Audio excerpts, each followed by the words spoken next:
배 대표님, 예.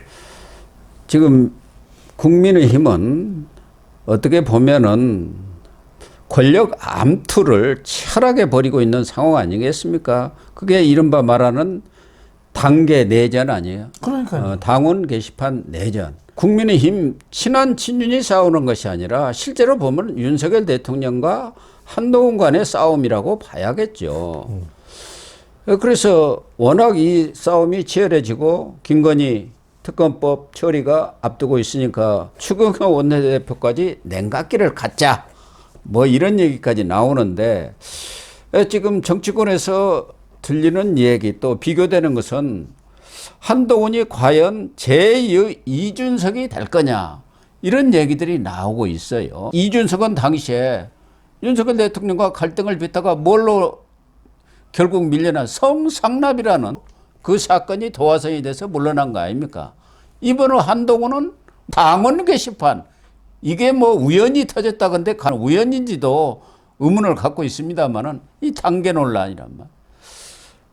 이걸로 과연 이준석처럼 밀려날 것인가?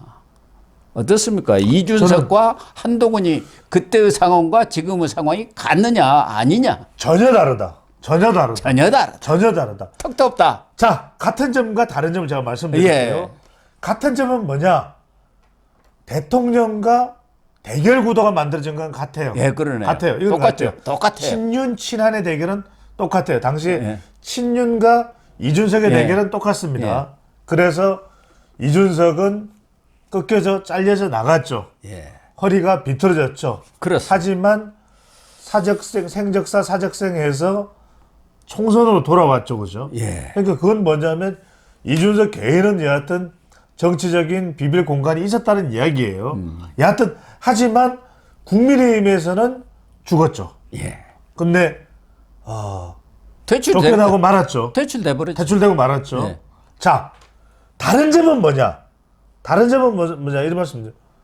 자, 이준석이 나갔다고 해서 국민의힘이나 윤석열 대통령이 망하진 않았죠. 자, 저는 한동훈 대표를 내보내는 순간 국민의힘이나 윤석열 대통령 망하는 거예요. 그러니까 이준석 때는 공멸 정도는 아니었죠. 예. 그러니까 이른바 공멸하지 않을까 하는 그런 약간의 두려움이 있었죠. 약간의 두려움. 하지만 한동훈 대표를 만약에 무리하게 억지로 더군다나 게시판 같은 정도로 한동훈 대표를 쫓아낸다? 그건요, 그냥 같이 망하자는 이야기, 같이 죽자는 이야기예요. 죽자는 이야기밖에 안 되는 거예요. 그래서 지금 보시면은 한동훈 대표를 보세요. 한동훈 대표는 그런 걸 너무나 알기 때문에 김건희 여사를 어떻게든 김건희 여사 죽이기에 한동훈 대표가 나서지 않지 않습니까? 네. 그래서 그런 거부권에 대해서 재의결해도 당론으로 부결하자. 명태균 리스트가 스캔들이 지금 당 안팎을 뒤흔들고 있는 상황에서도 한동훈 대표가 김건희 여사나 윤석열 대통령을 공격합니까? 안 하잖아요. 그건 왜냐하면 한동훈 대표는 너무 잘 알고 있어요. 자신이 그랬다가는 당과 대통령과 자신도 망한다는 걸 알아요. 예. 그런데 지금 공도동망이죠. 그렇습니다. 윤석열 대통령은 모를까? 가만히 제가 지금 분석을 해보면 대통령도 알아요. 김건희 여사도 알아요. 근데 누군 모르냐? 친윤은 몰라. 친윤은 어떻게 생각하냐면 지금 이 생각만 하고 있는 거예요. 한동훈이 걸리적거리니까 한동훈은 그냥 밀어내 쫓아내버리자. 그러면 우리 세상이 열리기 때문에 지방선거 공천도 우리가, 다음 대선도 지든 말든 우리가, 대선에서 지더라도 2028년 국회의원 공천은 또 우리가 남이 가가 아니라 우리가가 되는 것이거든요. 예. 그러니까 제가 말씀드리는 것은 제가 데이터로 분석하기 때문에 여러분들이 오해가 없기를 바라는데 무슨 말씀이냐면 이거는 한동훈 대표가 살아있어야 대선에서 한동훈 대표가 이긴다. 이렇게 제가 연결시키는 게 아니에요. 왜 그러냐면 대선은 별개입니다. 대선에서 한동훈 대표가 최종 후보가 될지 아는 다른 사람이 후보가 될지 또 이길지 어떨지 그건 그때 가봐야 되는 이야기지만 그 전에 한동훈 대표와 죽고 살기로 싸우는 이런 모양새가 막장으로 가버린다? 그러면 대선 이전에 지방선거 때부터 국민의힘 운명, 윤석열 정부의 운명은 끝장이 나는 거예요. 끝. 끝 이렇게 되는 겁니다. 지금 문제는 한동훈 대표가 생각하는 것은 친윤이 자기를 공격한다고 보고 있는 게 아니지 않습니까? 친윤이 공격을 하고는 아니, 있지만 그렇죠. 네. 그 배후에 용산이 작용하고 있다. 이렇게 보는 거 아니겠습니까? 지금 나선 사람들 보세요.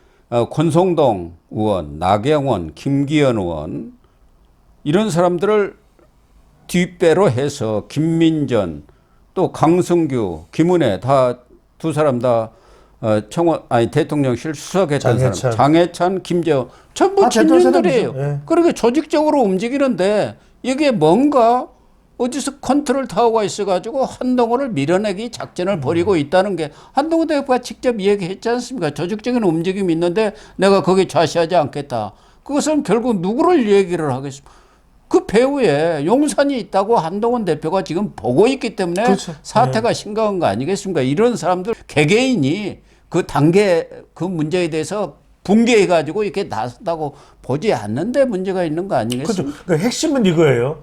그러니까 고 박사님 말씀대로 적어도 윤석열 대통령이 나서서 또는 주도적으로 야야야 저기 한동훈 빨리 죽여 한동훈 때려 빨리 그 단계 게시판이고 당원 게시판이고 파헤쳐 그러지는 않았겠지만 그렇게 할 리가 있겠습니까? 많은 지지층들이 이해와 납득이 안 가는 건 왜 윤한 간의 협력이 잘 안 될까?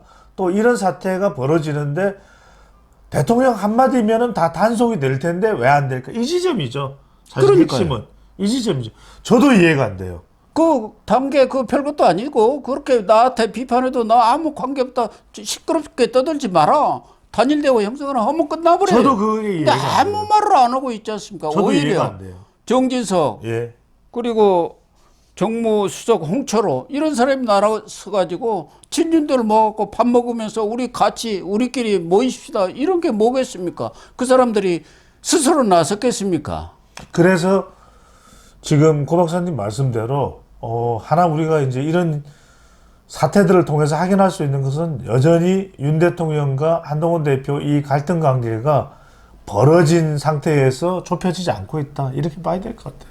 그러니까 윤석열 대통령이 한동훈으로는 같이 가지 못하겠다 이런 마음을 확고히 굳힌 것 아닌가 하는 게 이 친한계 쪽의 생각이죠. 그러니까 이게 대해서 뭔가 친한계로서도 한동훈 대표로서도 그래서 중대결심설이 나오는 거 아니겠습니까? 그렇죠. 그런데 네.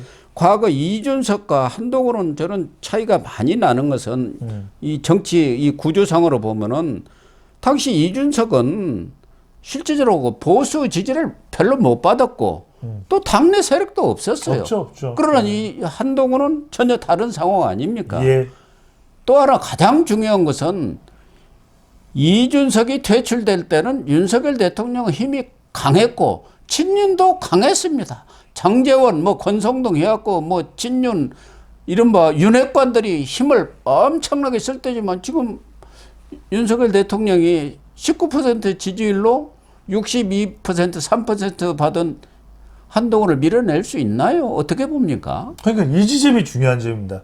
그러니까 말씀하신 그런 이준석과 한동훈의 차이점은 맞는데 또 하나 두 사람이 가지고 있는 딜레마가 뭐냐. 당시에도 이준석 당시의 대표가 판을 엎을 수는 없었습니다. 그러니까 쫓겨날지언정 오히려 역전을 시켜서 뒤집기를 내서 자신의 판으로 가져올 수는 없었거든요. 지금도 사실 지지를 보면은 한동훈 대표가 더 많이 지지를 받을지도 몰라요. 네. 근데 그럼에도 불구하고 지금 상황이 한동훈 대표가 완전히 대통령까지 깡그리 이 세력을 뒤집어서 자기 쪽으로 판을 가져올 수 있냐? 또 그건 아니에요. 이게 딜레마예요. 그러면은 한동훈 대표도 판단을 하겠죠. 고 박사님도 그 부분은 여러 번 말씀을 해주셨습니다. 자, 그러면 우리가 그냥 간단하게 생각할 수 있습니다. 한동훈 대표 이렇게 생각하죠. 윤석열 대통령을 향해서는 더 이상 지금 당의 경쟁력에 도움도 안 되고 이 상태로는 도저히 안 되니까 친윤도 막 공세를 하고 이건 도저히 당의 분열 상태고 이거 도저히 받아들이면 당 떠나라. 윤석열 대통령 탈당하십시오. 두 번째, 그렇지 않고는 강제로 윤석열 대통령이 무조건 나한테 협조하세요. 알겠죠? 말 들어요. 알겠죠? 또는 친윤을 다 잘라내듯이 하면서 당을 완전히 친한계 쪽으로 접수를 하거나 장악할 수 있냐. 그런 상태도 안 되거든요. 그게 불가능하죠. 어떻게 그게 그러니까요. 가능합니까? 그러니까 제가 드리는 말씀이에요. 그러면은 지금 한동훈 대표가 그러면 여론이 국민의힘 지지층이나 보수에서 거의 한 90% 이상 압도할 정도로 빨리 이탈해가지고 이탈표 만들어가지고 김건희 여사 특검법 오면은 그거 그냥 가결시켜버려. 이건 또 아니거든요. 또 하나는 이 당헌이 지난번 이 전당대회 전에 개정이 됐지 않습니까? 그래서 선출직 최고위원과 청년 최고위원 이걸 포함해서 4명의 최고위원이 사퇴 내지 거리가 되지 않는 한 과거 이준석처럼 쫓아낼 수가 없지 않습니까? 없죠. 못 쳤잖아요. 과거 홍준표 대표 예. 시절에도 최고위원들이 사퇴해가지고 물러났어요. 그런데 지금 최고위 구성이 어떻게 되어 있습니까? 그러니까 당은 당규상 이준석처럼 쫓아낼 방법이 전혀 없다는 것이죠. 없어요. 구성 자체를 보면은 네. 지금 장동혁. 이 선출직 최고위원은 한동훈, 장동혁, 그리고 김재원, 인요한, 김민전, 그리고 청년 최고위원 진종호예요. 3대 3으로 되어 있지 않습니까? 맞습니다. 청년 최고위원 진종호는 맞아요. 친한이니까. 예. 그러니까 4명이 나올 수가 없고 전체 이 최고위 9명을 보더라도 추경호, 김상훈, 추경호는 뭐 친윤이고 예. 김상훈은 친한이고 예. 정책위 의장, 지명직 최고위원 김종혁이요. 이건 예. 또 친한 아닙니까? 맞아요. 여기도 5대 4예요. 맞아요. 예. 그러니까 전체 최고위 구성도 이 친한이 많고 지난번 이준석 때는 배현진이라든가 이런 사람들이 비토를 하면서 사퇴해버리니까 물러날 수밖에 없는데 지금은 4명이 될 수가 없기 때문에 예. 이 당헌 당규상도 지난번 전대전에 이준석이 계속 비대위로 가면서 소송을 걸어갖고 아주 난장판이 됐기 때문에 그렇게 고쳐놓은 거 아닙니까? 그래서 현실적으로 당헌 당규상도 불가능하고 당내 역학관계도 한동훈 대표는 보수 지지를 받고 있지 않습니까? 네. 당내 세력도 있어요. 예. 20+α 아닙니까? 네. 그래서 친윤과 친한이 사생결단의 싸움의 모양새를 나타내고 있고 그렇다 하면은 예를 들면 한동훈 대표가 낙마를 하면 포스터 한동훈이 있느냐. 없죠. 지금 권성동이나 나경원 이런 사람들이 좀 입맛을 다시는 것 같아요. 언론 보도를 보면은 그런 사람들로 만약 당대표가 되면은 국민의힘을 끌어갈 수가 있으며 보수의 지지를 받을 수 있나요? 그러니까 핵심은 이겁니다. 핵심은 그러니까 국민의힘과 이 집권 세력 내부만 보면은 지금 당장 한동훈 대표를 대체할 인물은 없어요. 근데 그럼 핵심은 이거예요. 윤석열 대통령이나 친윤 쪽이 순순히 한동훈 대표에 따라오면 오케이예요. 근데 안 따라온단 말이에요. 그럼 안 따라온 것을 끊어내거나 뒤집어 버려야 되는데 한동훈 대표가 지금 그럴 수 있는 사안이냐면 제가 분석하건대는 그럴 어렵다. 상황은 아닌 것 같아요. 또 하나 중요한 거는 뭐냐면 한동훈 대표가 대선에 나가려면은 내년 9월까지 이제 임기가 완료되거든요. 그러면 내년 9월이 이유가 딜레마예요. 왜냐하면 대선에 안 나가면은 더 당대표 임기를 하면 되는데 대선에 안 나가는 한동훈 대표가 영향력이 생길까요? 그러면 9월 달에 임기가 종료되는데 그 9월 안에까지 어떻게든 당과 집권 세력을 한동훈 대표 쪽으로 가져오면 모르겠는데 못 가져오면은 9월 이후부터는 다른 당대표가 나오거든요. 이게 또 딜레마예요. 지금 그래서 이창용 한은 총재가 총리 후보로도 부상이 되는데 야권에서는 한동훈을 대체하는 대권주자설까지 지금 흘러나오고 맞습니다. 있는 상황입니다.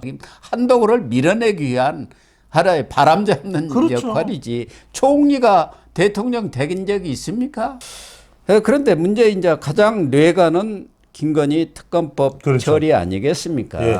지금 한동훈 대표 뉘앙스가 많이 달라지고 친한계에서도 결단을 해라. 중대 결심이 그렇죠. 이게 필요하다. 핵심이에요. 이런 얘기까지 이게 나오고 핵심이에요. 있는데 그것을 또 지금 야권에서는 자꾸 이관계로 또 부채질을 하고 있어요. 과연 이 김건희 특검법 이 뇌관을 어떻게 극복하느냐. 이게 앞으로 윤석열 대통령은 물론이고 한동훈의 앞날과도 직결되는 것 아니겠느냐. 한동훈 대표의 이제 정치 운명의 최대 이제 기로에 서는 순간이 이제 그 순간이겠죠. 예. 왜냐하면 그게 문제인 게 지금 민주당에서 제일 기대하는 건 뭐냐면 이재명 대표 재톱 패착판 리스크도 계속되고 있거든요.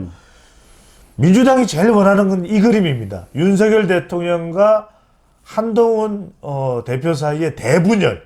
그래서 예. 당이 쪼개지는 거. 예.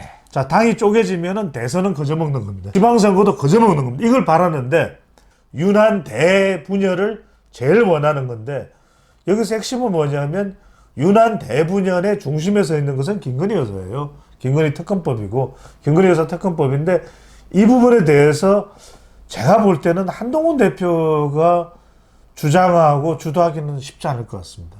그러니까 결과적으로는 저는 친한 그 의원들이 한동훈 대표를 생각해서 얼마나 작정을 하고 이탈을 하느냐 이게 분기점일 것 같아요. 왜? 이런 현상이 발생하면은 한동훈 대표는 그 순간 어쩔 수 없이 선택을 할 수밖에 없거든요. 왜? 그런 의원들에 대해서 너희들과 함께 못 가. 나는 여전히 이 윤석열 대통령, 윤석열 정부의 국민의힘의 대표로 머무를 수밖에 없어. 이런다면은 이건 또 다른 국면이 전개될 것이고 친한계 의원들이 이탈한 것에 대해서 그건 저는 이번 12월 시점은 아니라고 봅니다. 내년 2월, 3월 시점으로 보는데 그때 가서 한동훈 대표가 당신들이 루비콘강을 건넜다면 나도 어쩔 수 없네. 갑시다. 죽더라도 그 길을 갑시다. 그 순간이 오지 않을까 싶네요. 그러니까 이번에 3차 특검법 아닙니까? 예. 이것이 부결된다 하더라도 야당에서는 내년 초에 다시 그럼요. 재발의를 할 거예요. 계속 올릴 겁니다. 그런데 문제는 김건희 문제가 해결되지 않고는 지방선거, 대선 절대 이길 수가 없다는 것이 대다수 정치평론가뿐만 아니라 일반 국민들도 그렇게 생각하고 있는 그럼요. 것 아닙니까? 그럼요. 그러니까 특검법도 특검법이냐 김건희 문제 여기에 대해서는 보수들도 다 등을 돌리고 있는 그런 상황 그렇죠. 아니겠습니까? 그런데 이걸 덮고 가자. 친윤은 그렇고 윤석열 대통령은 그 특검법이고 김건희고 간에 기억소리도 하지 마. 이렇게 지금 하고 있는 이걸 어떻게 해결하느냐. 그걸 해결하지 못해갖고는 한동훈이 아무리 여권 오고 윤석열 대통령 오고 손잡고 가더라도 지선 대선 못 이깁니다. 그러니까요. 아니 1년 내내 그 이야기 하셨고 1년 내도 그 차에도 그 분석을 했고 그러니까 결과적으로는 결자 해제해야 될 거는 윤석열 대통령 부부인 거죠. 윤석열 대통령과 김건희 여사가 결자 해제해야 되는데 그거 안 하는 순간 강제로 억지로 그것도 그나마 할 수 있는 방법은 김건희 여사 특검법인데 지금 한동훈 대표는 그건 내가 직접 받아들이지는 못하겠다 하는 입장인 거죠. 한동훈 대표가 어떤 내용이든 간에 김건희 여사 특검법을 한동훈 대표 주도로 수용하는 순간 더 이상 이제 윤석열 대통령과는 못 가겠다. 결별이라고 보시면 될 것 같아요. 예. 어쨌든 지금 친윤 측에서는 한동훈 대표를 단계 이 논란을 확대시켜가지고 제2의 이준석 시즌2를 예. 혹시 구상한다면은 여러 가지 당내 역학 관계라든가 또 보수의 이런 지지층 이런 것들을 감안할 때 그것은 거의 이루어질 가능성은 없다. 그럼요. 네, 이렇게 단계 보면- 논란으로 한동훈을 죽이겠다? 예. 안 될 것 같아요. 어림도 없는 소리다. 예. 그렇게 결론을 내려도 될 것 같습니다.